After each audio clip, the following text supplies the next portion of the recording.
ঝিনাইদহের হরিণাকুণ্ডুতে জমকালো আয়োজনের মধ্য দিয়ে সম্পন্ন হলো জেলা প্রশাসক গোল্ড কাপ ফুটবল টুর্নামেন্ট 2026-এর ফাইনাল খেলা ও পুরস্কার বিতরণী অনুষ্ঠান।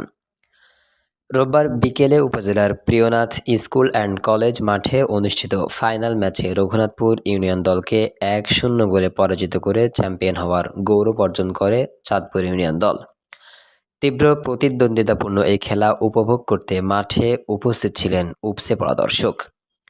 উপজেলা প্রশাসন ও উপজেলা ক্রীড়া সংস্থার আয়োজনে সমাপনী অনুষ্ঠানে সভাপতিত্ব করেন হরিণাকুণ্ডু উপজেলা নির্বাহী কর্মকর্তা প্রদীপ্ত রায় দীপন। এতে প্রধান অতিথি হিসেবে উপস্থিত ছিলেন ঝিনাইদহ জেলা প্রশাসক মোহাম্মদ নোমান হোসেন। বিশেষ অতিথি হিসেবে উপস্থিত ছিলেন ঝিনাইদহ পুলিশ সুপার মিয়া মোহাম্মদ আশিস বিন হাসান, ঝিনাইদহ জেলা পরিষদের প্রশাসক অ্যাডভোকেট এম মজিদ এবং হরিণাকুণ্ডু থানার ভারপ্রাপ্ত কর্মকর্তা ওসি অসিত কুমার রায়।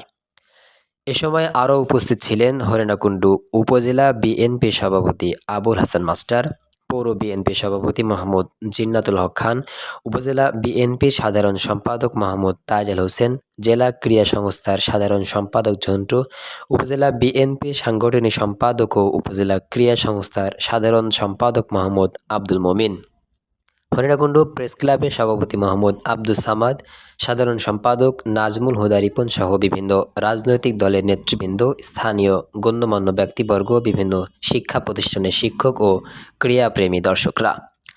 খেলা শেষে প্রধান অতিথি বিজয়ী ও রানার্স আপ দলের হাতে ট্রফি তুলে দেন। এ সময় তরুণ সমাজকে মাদক ও অপরাধমূলক কর্মকাণ্ড থেকে দূরে রাখতে খেলাধুলায় আরও বেশি সম্পৃক্ত হওয়ার আহ্বান জানান আমন্ত্রিত অতিথিরা।